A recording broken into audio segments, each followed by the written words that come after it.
Olá, eu sou Sheila Freitas, contadora da Pascon e Freitas Contabilidade.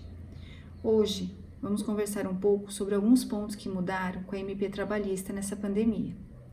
No final de março, saiu a MP 927, que previa uma série de ações para preservar o emprego e suavizar alguns efeitos negativos da pandemia da Covid-19 na economia do Brasil. Em relação ao contrato de trabalho, a MP prevê, enquanto perdurar a situação de calamidade pública provocada pela pandemia, uma série de medidas. Vamos conversar hoje sobre as de maior impacto na vida do trabalhador. O primeiro ponto que eu queria conversar com vocês é sobre o teletrabalho. Então, o trabalhador poderá, a seu critério, alterar o regime de trabalho presencial para o teletrabalho, o trabalho remoto, que é aquele que nós conhecemos como home office, ou outro tipo de trabalho à distância, e determinar o retorno do regime de trabalho presencial, independente da existência de acordos individuais, coletivos, e dispensado o registro prévio de alteração do contrato individual de trabalho. O que significa isso, gente? Existem alguns trabalhos que não precisam ser feitos exatamente no ambiente de trabalho. Eles podem ser feitos da sua casa, eles podem ser feitos à distância.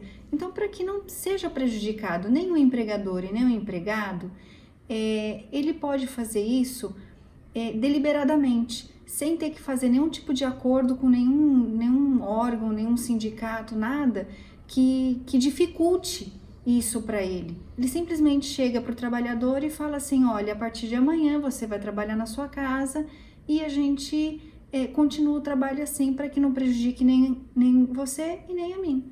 O segundo ponto que vamos abordar agora é sobre concessão de férias.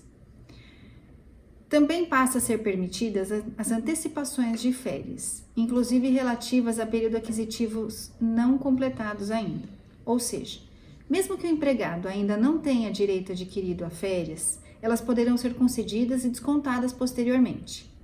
O aviso pela empresa de concessão de férias, por sua vez, deixa de ser de 30 dias e passa a ser de 48 horas. Vamos falar um pouco agora sobre as férias coletivas. Durante o estado de calamidade pública que se deu nessa pandemia, o empregador poderá, a seu critério, conceder férias coletivas e deverá notificar o conjunto de empregados afetados com antecedência de no mínimo 48 horas. Não aplicáveis o limite máximo de períodos anuais e nem o limite mínimo de dias corridos previstos na CLT. Também deixa de ser necessária a sua comunicação ao sindicato profissional e o Ministério da Economia. Agora, sobre a antecipação de feriados. Durante a pandemia, os empregadores poderão antecipar o gozo de feriados não religiosos federais, estaduais, distritais, municipais e deverão notificar por escrito ou por meio eletrônico o conjunto de empregados beneficiados com antecedência de, no mínimo, 48 horas também, mediante indicação expressa de quais feriados serão aproveitados. Esses feriados poderão ser utilizados para compensação de saldo em banco de horas. O aproveitamento do feriado religioso dependerá de concordância do empregado, mediante manifestação em acordo individual por escrito. Agora, sobre o banco de horas. Durante a pandemia, ficam autorizadas as interrupções das atividades pelo empregador e a constituição de regime especial de compensação dessa jornada, por meio de banco de horas, em favor do empregador ou do empregado, estabelecido por meio de acordo coletivo, individual, formal, para compensação no prazo de até 18 meses, contados da data de encerramento dessa pandemia. A compensação de tempo para recuperação de período interrompido poderá ser feita mediante prorrogação de jornada em até 2 horas, que não poderá exceder 10 horas diárias. A compensação desse saldo de horas poderá ser determinada pelo empregador independente de convenção coletiva ou acordo individual coletivo. Um outro ponto que também é importante é sobre o fundo de garantia. Fica suspensa a exigibilidade do recolhimento do fundo de garantia pelos empregadores referente às competências de março, abril e maio de 2020, com vencimento em abril, maio e junho, respectivamente.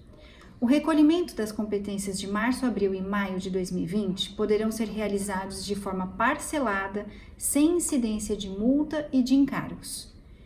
O pagamento dessas obrigações serão quitados em até 6 parcelas mensais com vencimento no 7º dia de cada mês a partir do mês de julho de 2020. Além disso, gente, vale lembrar que essas são apenas algumas das medidas da MP, tá?